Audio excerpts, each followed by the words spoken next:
Testlər edərək imtahana hazırlaşırıq. Mövzumuz Baraku dövrünə aiddir. Videoya keçməzdən əvvəl zəhmət olmasa kanala abunə olun, bəyənin, yorum yazın və paylaşın ki, mənə dəstək olmuş olasınız. Və keçək mövzumuza. Baraku dövrü hansı illəri əhatə edir? Cavab 1600-1750-ci illər. Baraku sözünün mənası nədir? Baraku deməli ki, sadə və təmiz, zəngin və bəzəkli, qeyri-adi və bəzəkli, qədim və sakit, monoton.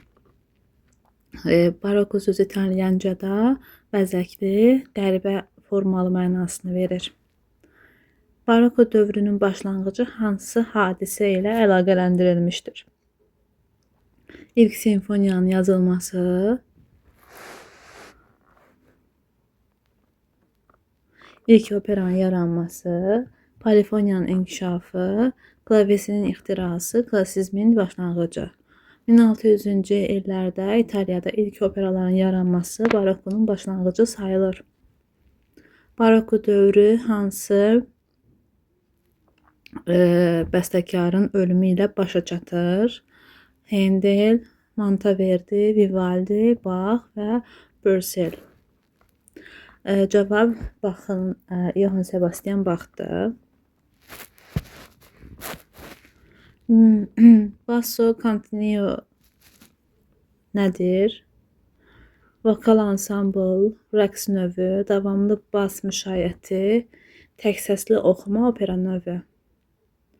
Klavesin, arqan və violonçel ilə ifa olunan sabit bas sətri bassa continuo adlanır. Baraku dövrünün əsas prinsipi nə idi? Sadəlik və balans, hisslərin təmkinlə ifadəsi, emosional güc və təmtəraq, polifoniyanın azalması, sadə harmoniya. Cavab C variantıdır. Baraku musiqisi emosional ifadəyə, təntənə və dramatizmə əsaslanır. Affektlər nəzəriyyəsi nəyi bildirir? İki affektin bir əsərdə ifadəsini, hər əsərin bir duyğunu ifadə etməsini, polifoniya üsulunu, rəqslərin ardıcıllığını, ariozanın tərzini. Cavab B variantıdır. Hər əsərin bir duyğunu ifadə etməsinə affektlər nəzəriyyəsi deyilir. Baraku dövründə hər əsər yalnız bir duyğunu, affekti ifadə etməli idi.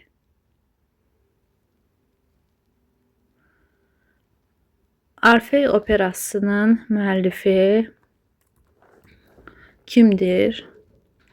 Handel, Monteverdi, Purcell, Vivaldi, Bach, Monteverdi. Yəni Orfey mövzusuna çox adam müraciət edib. Onlardan biri də Monteverdi'də. Əslində bu sual biraz bəlkə də ilkdən söhbət gedir. Onu da Monteverdi olaraq götürüblər.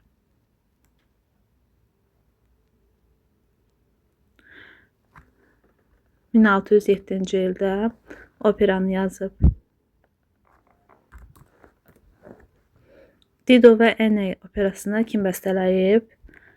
Cavab Purcell. Purcell'in də adı hər dəfə başqa cür yazılır, yəni. İngilis bəstəkarı Henry Purcell'in ən məşhur operası idi bu. 4 fəsil əsərinin müəllifi kimdir? Bach, Handel, Monteverdi, Vivaldi, Purcell.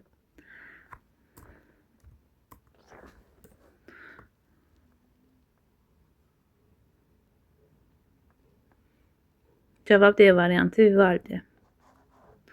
Antonino Vivaldi 4 fəsil adlı konsertlər silsiləsinin müəllifidir. Məsih oratoriyasını kim yazmışdı?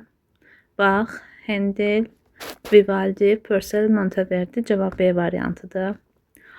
Georg Friedrich Handel'in ən məşhur dini oratoriyası idi bu. Brandenburg konsertləri kimindir? Handel'in. Bu xaricdə olan adlar tərcümədə başqa cür yazılır, adam da çaşır. Sonra əslində adlar dəyişmirdi. Yəni o prinsiplə yazmışam. Görürəm ki, bizim kitablardakı adlarla fərqlənir. Händel, Vivaldi, Bach, Monteverdi, Purcell, Brandenburg konsertləri Baxa aiddir. Ən məşhur instrumental əsəridir. Yaxşı temperasiya olmuş klavir əsərinin müəllifi zaten vaxtı bilirsiniz 24 major və minor preludiya fuqadan ibarət silsilə. Yaxşı temperasiyalı klavesin klavir da klavesin yazılıb. Klavir gedir də normalda. Bir əsərinin müəllifi 2 dəfə düşüb bu sual. Silək.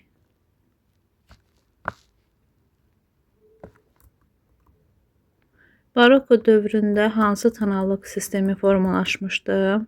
Modal, dodekafonik, major minor, polimodal, seriyalı.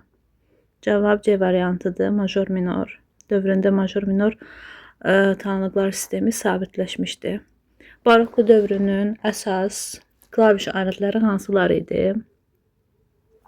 Cavab B variantıdır. Klavesin və orqan.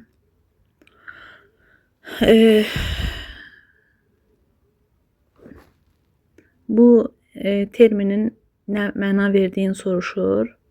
Qəfir dinamik dəyişmələri fortepiano. Yəni bu termin fortepiano mənasını verir. Dinamik. Sonra baroko musiqisində deyir, dinamik keçidlər qəfili idi. Ucadan, sakit. Yəni ona görə bu termin istifadə olunurdu. Fuqa janrının əsas xüsusiyyəti nə idi? Solo ifa, rəqs fari forma, imitasiya və çoxsəslilik, sadə melodiya, areoziya solo. Əlbəttə ki, imitasiya və çoxsəslilik.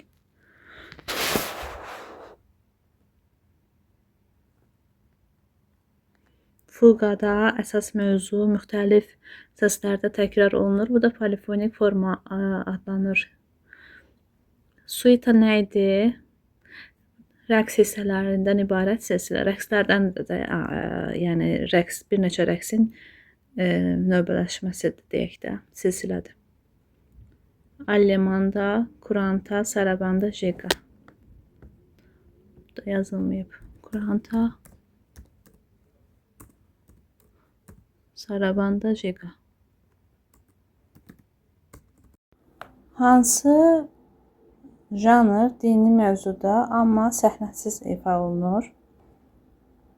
Cavab B variantıdır, oratoriya. Kantata ilə oratoriyanın fərqi nədədir? Kantata daha qısa həcmlidir. Baroko dövründə orkestrin əsas tərkibi necə idi?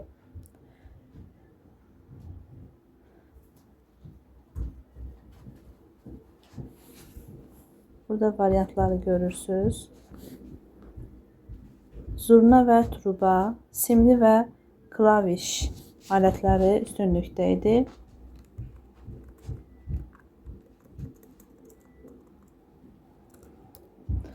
Elektron nəfəsli alətlər, zərbə aləti çox idi, yalnız vokal.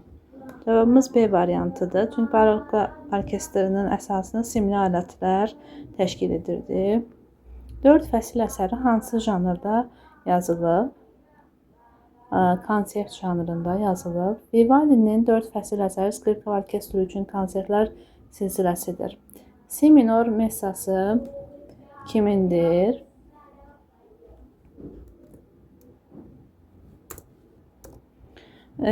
Baxın əsəridir. Johann Sebastian Bach'ın ən möhtəşəm dini əsəridir. Baroko dövründə əsas ifa üslubu nə idi? İmprovizasiya və bəzəklərlə ifa, tam yazılmış notlarla sərt ifa, monoton səslənmə, sadə ritmik quruluş, dinamikanın olmaması. İmprovizasiya və bəzəklərlə ifa, hətta o dövrdə musiqiçilərə, yəni ifaçılara belə orada əsər yazanda bölmə verirdilər ki, o hissəni həmin ifaçı yazsın. Ona görə həm improvizasiya, həm də fərqli bəzəkli ifalar daha üstünlük təşkil edirdi. Su musiqisi əsərinin müəllifi kimdir? Handel, Bach, Vivaldi, Monteverdi və Purcell. Handeldir bu əsərin müəllifi. Handel bu əsəri London Temza çayı üzərində kral tədbiri üçün yazmışdı. Alemanda, Saramanda, Jiga sözləri nə ilə bağlıdır?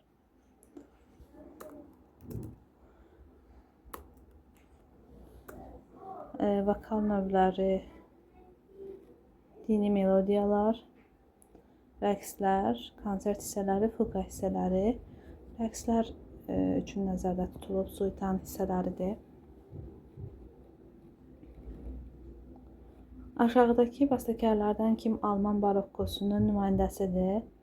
Əlbəttə ki, Bach. Arfa operasının janr yeniliyi nədən ibarət idi? Burada Orfey, kimin Orfeyindən söhbət gedir? Birinci onu tapmaq lazımdır, amma burada verilmədiyi üçün variantlar, yəni Orfey operasının janr yeniliyi nədən ibarət? Xorun olmaması, tək səsli ifa, musiqi ilə dramın birləşməsi, alətsiz ifa, rəqssiz quruluş. Burada ümumi şeydən gedir, fikirdən gedir söhbət, yəni musiqi ilə dram birləşib bu əsərdə. Hansı bəstəkar həm İtalyan, həm İngilis musiqisində fəaliyyət göstərib? Handel, Purcell, Handel, Bach, Vivaldi, Monteverdi. Handel Almaniyada da olsa da İngiltərədə fəaliyyət göstərmişdi.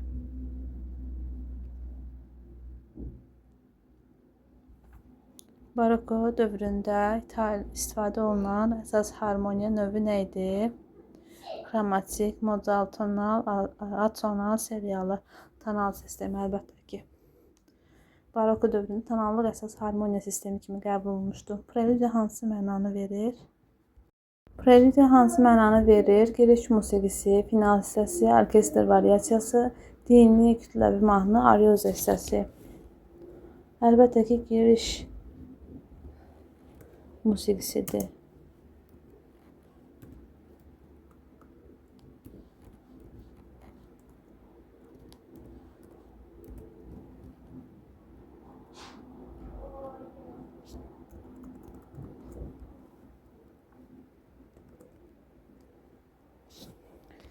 A variantıdır. Barokko dövründə ən çox istifadə olunan simli alətlər hansılar idi? Əlbəttə ki, skripka. Skripka barokko dövrünün mühüm solo və orkestr aləti idi. Barokko memarlığı kimi musiqisi də bəzəkli və təmtəraqlı idi. Kantata sözü nə deməkdir? İtalyancada oxumaq sözündən gəlir. Sonata termini hansı mənanı verir? Cavabımız B variantıdır. Çalınan musiqi. Sonere çalmaq mənasında istifadə olunur. Barokko dövründə kilsə musiqisinin əsas janrları hansıları idi? Oratoriya və kantata. Çünki dini musiqi vokal musiqi idi. Vokal. Barokko dövründə kilsə musiqisinin əsas janrları hansıları idi? Oratoriya və kantata. Kilsə musiqisinin əsas formaları idi. Barokko dövrünün musiqi mərkəzi əsasən hansı ölkə hesab olunurdu? İtaliya. Arqan musiqisinin kralı adlandırılan bəstəkar kim olub? Əlbəttə ki, Bach olub. Messiya oratoriyasındakı məşhur xorun adı nədir? Gloria, A variantı, Halle, Magnificat, Credo, Amen. Burada dillərdə fərqliliklər var, ona görə Barokko dövründə rəqslər əsasən hansı metrdə yazılırdı. Cavabımız B variantıdır. 4'də 2 və ya 4'də 3. Rəqslər adətən ikili və üçlü metrdə yazılır. Polifoniya nədir? Çox səsli musiqi deməkdir. Yəni bir neçə səslə ifa olunan musiqi, yəni çox səsli, eyni məna verir. Klavesin hansı tip alətdir? Klavişli alətdir, simli klavişli. Çünki o dediklər simə dəyir və o səs çıxır. Ona görə simli klavişli alət gedir. Klavesində simli klaviş alət qrupu, fortepianoda o alətin fortepianonun sələfidir, elə bil. Konsert sözünün mənası nədir? Qarşılaşdırmaq, birlikdə çalmaq. Konsert orkestr əsəridir də, yəni konsert. Həm də yəni bir yerdə bu alətlər birləşərək birlikdə ifa olunur. Həm də mövzular alətlər arasında paylanır və birlikdə ifa nəticəsində yaranır. İtalyancada konserto birləşmək, qarşılıqlı ifa etmək deməkdir. Major və minor anlayışları nəyi bildirir? Yəni tonallıq növləridir də, yəni biri major, bir şəndir, major, minor isə qəmgin. Barokko dövründə ən çox yazılan əsər formalarından biri hansıdır? Ən çox preludio fuga baxın dövrü olduğu üçün yaxşı temperasiya klavesin temperasiyalı klavesin gedir burada. Yəqin ki dil fərqindən dolayı. Əsərində preludio fugalar geniş istifadə olunub. Aşağıdakı janrlardan hansı dünyəvi janr sayılır? Oratoriya, messa, kantata, rekviem. Dil fərqli olduğuna görə bəzi sözlər